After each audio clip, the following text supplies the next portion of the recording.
नमस्कार दोस्तों, आप लोग कैसे हो। आप सभी को मेरी YouTube चैनल पर आप सबका स्वागत है। मैं आपका दोस्त सूरज फिर से एक बायोलॉजी का इम्पोर्टेंट चित्र वाला क्वेश्चन लाया हूं। आप लोगों को ये वीडियो जरूर देखनी पड़ेगी क्योंकि मैंने इसे सीधा आप सबके दिमाग में छापने की कोशिश करूंगा ताकि आप लोगों को ऐसी वीडियो किसी के चैनल पर देखने की जरूरत नहीं पड़ेगी। तो यहाँ पर देखिए, सबसे पहले यह शुक्राणु की संरचना किसकी चित्र है। इसे आप कह सकते हैं शुक्राणु का चित्र या ग्राफिक भी कह सकते हैं।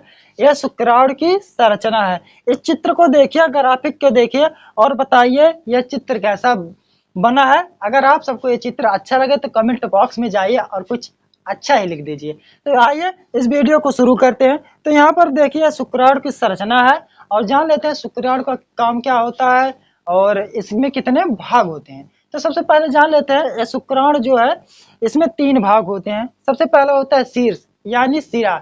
जो सिरा होता है उसे कहते हैं शीर्ष या सिरा भी कह सकते हैं, जो कि मेन होता है। किसी का भी सिरा हो गया, चाहे कोई जानवर का हो गया, चाहे इंसान का हो गया या शुक्राणु का हो गया, अगर सिर है तो जान लिया सबसे मेन इंपॉर्टेंट भाग यही होता है। इसलिए अगर आप लोग बाइक वाइक चलाने जाते हैं तो आपको हेलमेट लगा के जरूर जाना चाहिए। अब मैं फिर भी सलाह दे रहा हूँ आप सबको, आप लोग लगा लीजिएगा प्लीज यार।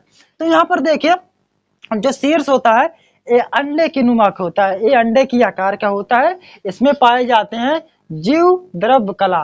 जीव द्रव्य कला ये जो सबसे ऊपर वाली नहीं परत होती है जो ऐसे कह के निकली है, उसी को कहते हैं जीव द्रव्य कला। मतलब जिसे हम आसान भाषा में प्लाज्मा झिल्ली, हाँ यही की प्लाज्मा झिल्ली इसी को कहते हैं। यही वाला जो हिस्सा है जीव द्रव्य कला को ही प्लाज्मा झिल्ली कहते हैं। कोई अगर पूछे इन दोनों में क्या है तो बता दीजिए दोनों एक ही है, लेकिन जो शब्द है वो अलग अलग है। तो उसके नीचे जो ये ब्लैक कलर का है, जो ये भरा हुआ है ब्लैक कलर का, जैसे अग्रपिंडक कहते हैं। अग्रपिंडक यह भी मेन होता है, इसे भी लिख देना ताकि कोई छूटे ना। जितना भरा रहेगा उतना ही आपको अच्छा नंबर देगा। और ऐसे भी अगर ये वीडियो देखते हैं और इस चित्र को नाम मान के चित्र बना ही देते हैं, ऐसा सिर्फ सेम टू सेम ऐसे बना देते हैं तो ये 4 नंबर का आता है। तो आपको 4 के 4 नंबर पूरे पक्के दे देंगे क्योंकि चित्र के ऊपर ही लोग नंबर देते हैं। जो टीचर कॉपियां चेक करते हैं वो पहले चित्र देखते हैं, तुम्हारा ग्राफिक देखते हैं। अगर तुम्हारा ग्राफिक उन्हें मस्त आ गया, अच्छा लग गया, तो आपको तुरंत उस पे नंबर पूरे के पूरे तुरंत दे देंगे। तो देखिए जो दूसरा है अग्र पिंडक बता दिया। उसके बाद शीर्ष में एक होता है क्रेंद युक्त गुणसूत्री पदार्थ। क्रेंद मतलब क्रेंद, कोई भी गोला हो गया, कोई भी हो गया, उसमें क्रेंद बीच में जो होता है उसे क्रेंद कहते हैं। गोले के जो बीच में होता है क्रेंद कहते हैं। उसी के लिए अंडाकार है, अंडाकार में क्रेंद है। ये देखिए क्रेंद नहीं है, ढेर सारे क्रेंद है, तो जो बीच में रहता है उसे क्रेंद कहते हैं। तो क्रेंद से समझ लीजिए यह क्रेंदक, क्रेंदक युक्त मतलब क्रेंद युक्त गुणसूत्री पदार्थ है। क्रेंदक युक्त गुणसूत्री पदार्थ है। मान लीजिए बार बार एक एमसीक्यू क्वेश्चन मतलब बहुविकल्पी वाला क्वेश्चन पूछता है, जैसे कि शुक्राणु में कितने गुणसूत्र पाए जाते हैं। कोई पूछ लिया या बोर्ड एग्जाम में आ गया या कहीं भी तैयारी करते हो, पेपर देने जाते हो तो आ गया गुणसूत्र में मतलब शुक्राणु में कितने गुणसूत्र पाए जाते हैं। तो आप बता दीजिए कि गुणसूत्र में 23 गुणसूत्र पाए जाते हैं।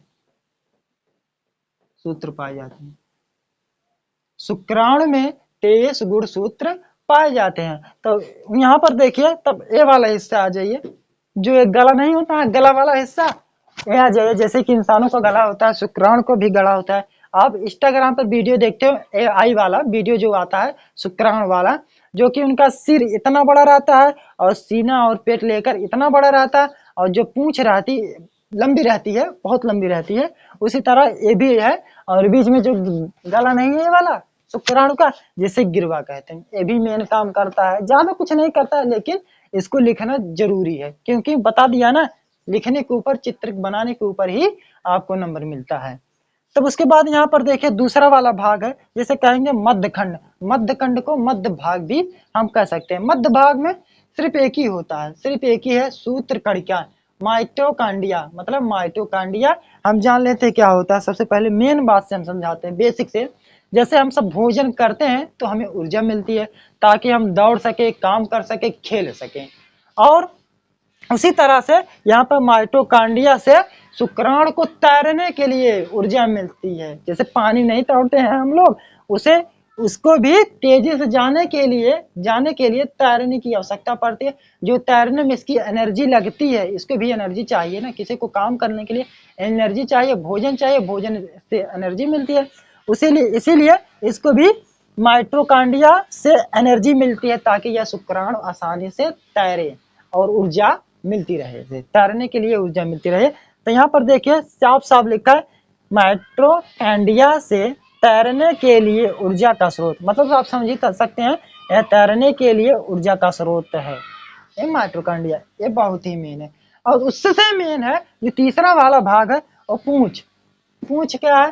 पूंछ यहाँ से लेकर यहाँ तक ये क्या है? 20% है। इसकी लगभग कितना है? 20%। ये जो है 20%, यहाँ से लेकर इसकी लंबाई कितनी होती है? 20%। मान लीजिए मेरा जो सिर है और कमर तक हमारी लंबाई 20% हो गई, और जो पूंछ हमारी, सॉरी, जो शुक्राणु की पूंछ है वो 80% हो गई। कितना? 80%। ये 80% शुक्राणु की पूंछ हो गई। तो जान लीजिए कितना ये मेन है। तब पूंछ का मेन काम भी है, अगर पूंछ नहीं रहती तो ये शुक्राणु महिलाओं के शरीर में तेजी से नहीं जा पाता, जा ही नहीं पाता, एकदम पहले ही तोड़ देता। तो इसीलिए इसे किसकी पूंछ है, यही पूंछ के सहारे वो बहुत तेजी से महिलाओं के शरीर में प्रवेश करता है और भ्रूण का निर्माण करता है, ताकि शिशु का निर्माण हो सके। तो जब अंडाणु और शुक्राणु, अंडाणु महिलाओं में पाया जाता है और शुक्राणु पुरुषों में पाया जाता है, जो आपस में मिलते हैं तो भ्रूण का निर्माण करते हैं, तब शिशु जाके बनता है। तब पूंछ का काम जान लीजिए। तब पूंछ यह धागे नुमा होती है, जैसे नहीं धागा होता है, रिल जानते हो, जो कपड़े सिले जाता है, उसी धागे नुमा इसकी ऐसी लंबाई रहती है। और इसका सिर्फ काम ये है, तेजी से जाता है, ये तेजी से जाने का काम करता है महिलाओं के शरीर में, गर्भाशय में घुसने का। तो अगर मेरी वीडियो आप सबको अच्छी लगी तो मेरे चैनल को सब्सक्राइब कर दीजिए और शेयर कर दीजिए, ताकि मैं ऐसी ऐसी वीडियो आपके पास लाता रहूं तो सबसे पहले आप देखें। धन्यवाद, मिलते हैं अगली वीडियो में।